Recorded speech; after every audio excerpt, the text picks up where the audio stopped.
Buddhism is one of the 5 major religious groups, with over 500 million practitioners worldwide. Due to its comparatively small size and non-majority denomination in most countries, it is often overlooked in the West as a source of knowledge and wisdom. For my project, I attended a Buddhist center weekly for over a month and researched its nonviolent aspects. Contrary to popular belief, Buddhism is neither a religion or a philosophy, but is rather described as a way of liberation or way of life. The Buddha is not a god, but rather used as a framework for an ethical life. Buddhism itself is divided into multiple schools, with Mahayana Buddhism being the most popular branch and Chan or Zen Buddhism being one of the most popular schools. Given that Zen Buddhism is perhaps the most recognizable form in the West, that is the school I'll be focused on the most. Zen Buddhism evolved from a cultural mix between Indian Mahayana Buddhism and Chinese Taoism. Perhaps the best way to explain what it's all about is to start in 400 BCE India with Siddhartha Gautama. Born the son of a king, he was prophesied to either unite the states of India into one kingdom or become the head of a religion. His father tried to ensure that Siddhartha would become a king by keeping him inside the palace, living in excessive luxury. Eventually, Siddhartha left the palace to see the land over which he would rule, where he learned of old age, sickness, and death. Devastated by these revelations, Siddhartha deduced that the only constant in the world was suffering, and cast aside his extravagant life for a simpler and more spiritual one to find a solution. After a lengthy quest to achieve spiritual enlightenment, Siddhartha meditated under the Bodhi tree, vowing not to get up until fulfilling his quest. Upon achieving enlightenment, he became known as Buddha, meaning awakened one. He then ultimately fulfilled his destiny by becoming the first teacher of Buddhism, showing others the path to enlightenment. Over 1,000 years later, in the 6th century, the monk Bodhidharma traveled to China with the purpose of bringing the Buddhist teachings to the imperial palace. At the time, Taoism was the primary religious practice in China, following the works of Lao Tzu and Zhuangzi. As Buddhism spread throughout China, Taoism continued to reshape it until it eventually became known as the Chan school of Buddhism. From there, it spread to Korea and Japan over the following centuries, while being suppressed in China. It took root in Japan, where it finally became known as Zen Buddhism. Post-World War II globalism saw the movement of Buddhism to the West, with Zen Mahayana Buddhism quickly becoming one of the most popular schools of practice, through the works of writers and academics such as D.T. Suzuki, Alan Watts, and Philip Kapleau, as well as a larger cultural movement, the New Age. One common misconception of Buddhism is the so-called pursuit of enlightenment, or becoming Buddha. This is what draws in many practitioners, but is never ultimately where they end. One does not become Buddha or enlightened from practicing Buddhism. One realizes that they already are, and this realization is merely the starting point to further practice. The goal of Buddhism is in seeking knowledge beyond the confines of one's intellect. Consider the movement of your own hand. Do you move your hand because you know how the neurons and muscles work to do so, or is the knowledge simply effortless and tacit? Zen Buddhism is essentially the pursuit of achieving effortless and tacit knowledge of oneself. There are many ways in which this is practiced, but here I will explain the most common and integral methods: Zazen, meditation, koans, and purposelessness. Zazen, or sitting Zen, is a form of meditation in which one sits in an upright posture with hands cupped together and eyes open facing a wall for hours at a time. During my time at the Buddhist center, this would last for roughly 1 hour.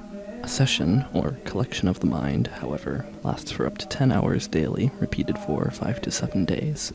At intervals indicated by a gong, the seated posture is broken as the practitioners stand and form a line, performing a walking meditation before returning to their seats. The Zazen meditation itself is not so different from any other form of meditation. Focus on the breath, counting up to 10, and noting distraction. The eyes are importantly kept open to discourage mental imaging and to prevent accidentally falling asleep. While other schools of Buddhism have their own practices, meditation is the cornerstone to Buddhism. Koans, or Zen riddles, are perhaps the most iconic aspect of Zen Buddhism. A master will either ask their student a paradoxical question or tell a deliberately confusing story and ask for the reason behind it, which the student will consider in their meditations. These riddles, however, do not have an objectively true answer, rather a subjective interpretation gained from meditation. A master will only ever accept a well-considered answer, but never is there a correct one. Due to the nature of these riddles, the answer can never be given away, for revealing the answer without understanding itself is an incorrect answer. However, the spreading of accepted responses is largely forbidden. An example of this is the following story by Alan Watts. So, one of these students in the book says to the master Joshu, "I have been here in this monastery for some time and I've had no instruction from you." The master said, "Have you had breakfast?" "Yes." "Then go wash your bowl." And the monk was awakened. Koans provide a sense of progression within Zen Buddhism, often marking the length of one's practice and dedication to Buddhist tenets. One of the main themes of Zen Buddhist practice is purposelessness, the state of serving no purpose nor seeking one. Sometimes the purpose of something is specifically to have no purpose, which itself serves the purpose of being aware of purposelessness, giving it great purpose. A Buddhist might find such a statement both amusing and obvious, as Buddhists truly appreciate not searching for meaning. Compared to other organized religions, Zen Buddhism is not one that takes itself overly seriously with dogma or proselytizing, but rather is dedicated in its practice alone. As a result, Buddhists often respond to meaning with humor. For example, another Alan Watts story. Another story tells of a certain master called Bai Zhang, who was so good that he had hundreds of students, and they couldn't all be housed in one monastery. So he had to find one of the students who could also be a master. And so he arranged a test. He put down a pitcher in front of them all and said, "Without making an assertion or without making a denial, tell me, what is this?"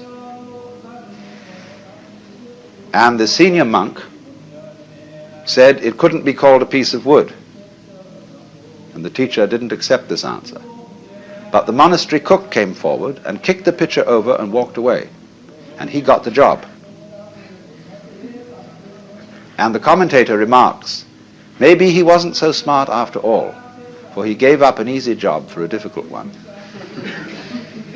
Schools of Buddhism share one common aspect rooted in nonviolence: the Noble Eightfold Path. This was devised by the Buddha as a guiding principle to living a life free of suffering. To walk it, one must have the following: the right understanding, which is understanding that suffering is a characteristic of existence caused by desire or attachment, which can be overcome by letting go of them. The right thought, which is aspiring to act without harm, intending to do good. The right speech, which is to abstain from deceitful or hurtful words. The right action, acting without causing harm. The right livelihood, living honestly and ethically. The right effort, which is acting in accordance with one's potential, refraining from taking the easy way out. The right mindfulness, which is awareness of both one's physical and mental state. And the right concentration, which is regularly practicing meditation. As a result of the Noble Eightfold Path, a Buddhist is not permitted to act violently in any sense of the word, be it physical or psychological. Monks, the most dedicated of practitioners, relinquish all possessions to live in monasteries to complete their enlightenment. To become a monk, one must agree to uphold 8 precepts: no killing, lying, stealing, intoxicants, sexual activity, eating at the wrong time, adornments such as jewelry or makeup, or sleeping on a bed. Any Buddhist practitioner is required to follow the first 5 precepts, with sexual activity changed to misconduct instead. In order to truly be a Buddhist, dedication to nonviolence is the price of admission. The takeaway here is not that everyone ought to consider becoming a Buddhist monk or even a Buddhist practitioner, but rather to consider how their teachings might be applicable to everyday life. Consider how much personal suffering is knowingly inflicted by lying, failing to consider the intentions of one's actions, or even by ignoring one's own mental state. Buddhism advocates for a return to simplicity, aspiring to reduce the needless complications within life.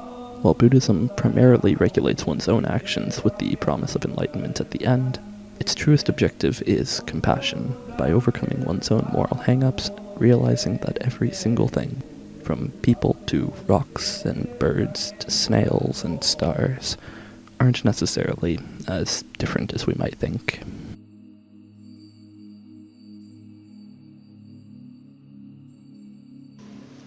So anybody who says that he knows what Zen is a fraud. Nobody knows.